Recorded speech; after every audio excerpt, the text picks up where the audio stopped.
शपथ ग्रहण समारोह को जो छात्र संघ कार्यालय है उसके उद्घाटन समारोह में सभी वक्ताओं ने हमारी जो बात रखी, इससे हट करके मैं इस अवसर पर आप सभी साथियों से यही कहना चाहूंगा कि जितनी भी जो बातचीत आज हमारे इस कॉलेज के लिए, हमारे अपने लिए जो हो रही है, यह जो बातें हैं, ये बातें शायद अन्य संगठनों में पहले नहीं हो रही थी। इसी की बदौलत आज पूरे उदयपुर संभाग ही नहीं, कहीं ना कहीं मध्य प्रदेश के अंदर, गुजरात के अंदर, महाराष्ट्र के अंदर भील प्रदेश विद्यार्थी मोर्चा की जो मांग है वो बड़ी है साथियों, और इतनी बड़ी है जो एक जबरदस्त बदलाव लाने की ओर बढ़ रही है। और ऐसे समय में हम यहां पर अगर संघर्ष छोड़ देते हैं तो हमारी जो मुहिम है भील प्रदेश बनाने की और भारत के अंदर इस लोकतंत्र को बचाने की, उस मुहिम पर कहीं ना कहीं थोड़ी सी आंच आएगी। तो मैं आपसे यही कहना चाहूंगा कि वर्तमान की जो हालतें हैं, हमारे इस क्षेत्र में जो विद्यालय है, विद्यालय का भवन अच्छा है तो वहां पर कर्मचारी अच्छे नहीं, पूरी तरह से दिए नहीं है। अस्पताल के भवन अच्छे हैं तो वहां पर डॉक्टर नहीं दिए हैं। किसी पंचायत स्तर पर अच्छे विद्यालय संचालित हो रहे हैं तो हमारे डूंगरपुर, बांसवाड़ा, प्रतापगढ़, उदयपुर, सिरोही के अंदर अधिकांश विद्यालय बंद कर दिए हैं मर्ज के नाम पर।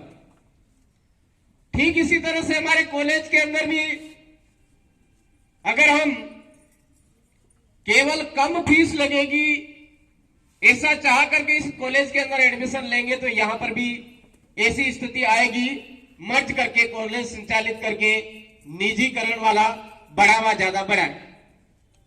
तो हम इन सभी स्थितियों को अगर काबू में करना चाहते हैं तो हमारे साथ जितनी भी अन्याय हो रहे हैं, शोषण हो रहे हैं, शिक्षा को विशेष महत्व देकर के उस आवाज को बुलंद करने की ओर भी ध्यान आकर्षित करें। अभी एमएलए साहब ने बताया था कि मोबाइल एक मानसिक गुलामी की ओर ले जा रहा हमारे युवाओं को। यह हकीकत है मेरे साथियों। हमारी उंगली अधिकतर फेसबुक की रील पर जाती होगी, इंस्टाग्राम की रील पर जाती होगी, लेकिन हमको समझने की जरूरत है कि यूट्यूब पर बेस्ट से बेस्ट वीडियो हमारे अपलोड होते हैं पढ़ाई के लिए, उनकी तरफ भी हमारी उंगलियां बढ़े। हमको प्रत्येक क्षेत्र में आगे बढ़ने की ओर प्रयास करने की जरूरत है। आज ये जो हमारा शेड्यूल एरिया है, चाहे वो राजस्थान का हो, गुजरात का हो, मध्य प्रदेश का हो, सभी जगह एक ही हालत हो रही है। हमने आज से पहले इसी डूंगरपुर के अंदर भी थोड़ा सा सामाजिक जनजागरण में एक अहम भूमिका निभाई थी, समान बचपन अभियान। उसमें हमारी मांग थी कि 5वीं पास की जो नीति है उसको बंद करो। ये हमारे एरिया को कहीं ना कहीं मजदूरों की खान बना देगा, और वास्तव में आज देखने को मिल रहा है। उसके बाद में 8वीं पास की नीति बना दी। जो हमने मांगा था वो नहीं मिला। शिक्षक को शिक्षक रहने दो, डाकिया, कोई मिड डे मील का, कोई क्या किचन गार्ड का, इस तरह से कार्य मत दो, उसको शिक्षक को शिक्षक रहने दो। यहां पर उल्टा कर दिया, शिक्षकों की कमी कर दी, प्रोफेसरों की कमी कर दी, डॉक्टरों की कमी कर दी, और नरेगा के अंदर नरेगा कर्मियों का पैसा बढ़ा करके हमारे यहां के बेरोजगारों को एक तरह से पूरी खान बना करके काम में लिया जा रहा है। इन सभी स्थितियों का अगर हम समाधान चाहते हैं तो पढ़ाई के जो पढ़ाई है उस पढ़ाई में प्रत्येक क्षेत्र में हमको जाना अति आवश्यक होगा। आईएएस, आरएस वहीं तक न पहुंच पाए तो कोई बात नहीं, लेकिन हम जहां पर भी जाएं एक अच्छे लीडर के रूप में जाएं, राजनीति में जाएं तो अच्छे लीडर के रूप में जाएं, डॉक्टर बने तो वहां भी एक अच्छा नाम करके हम आगे आने वाले युवाओं को संदेश दें, शिक्षक बने तो वहां पर भी एक अच्छा संदेश दें। ऐसी मैं आपसे अपील करना चाहता हूं। अधिकतम डूंगरपुर के जो सोशल मीडिया से जुड़े हुए साथी हैं, कभी कभी काफी दुख होता है कि सोशल मीडिया पर राइडिंग करता हुआ हमारा कोई भाई एक्सीडेंट में अपनी जान गंवा देता है, तो हमारे अपने भाई ऐसे ऐसे वीडियो डालते हैं बहुत शानदार शानदार कि उसी समय आंसू आ जाए ऐसे। लेकिन मेरे भाइयों, मेरे साथियों, जितना ध्यान हम राइडिंग के अंदर लगा रहे हैं, कुछ साथी हैं ऐसे, ठीक है वो एक हमारा एक हुनर हो सकता है, लेकिन उसके पीछे हमारी जान न गंवाए। अगर आपको जान गंवानी है तो पढ़ाई के लिए जान गंवाए, एक अच्छे अधिकारी के रूप में आगे बढ़ने के लिए जान गंवाए, एक अच्छा शिक्षक बनने के लिए आप अपने जान गंवा दे तो काफी बेहतर मानता हूं मैं। ये कॉलेज की जो एज है आपकी, उसमें हर जो अच्छी बात होती है, हर जो सच्ची बात होती है, वो आपको कड़वी लगती है। मेरे गुरु ने मुझे 12वीं कक्षा में एक शिक्षा दी थी। पूरी क्लास में सामूहिक रूप से उन्होंने बताया था कि 16 से 30 साल की उम्र में बच्चे को जो भी अच्छी बात होती है वो सबसे ज्यादा बुरी लगती है, और सबसे ज्यादा उसका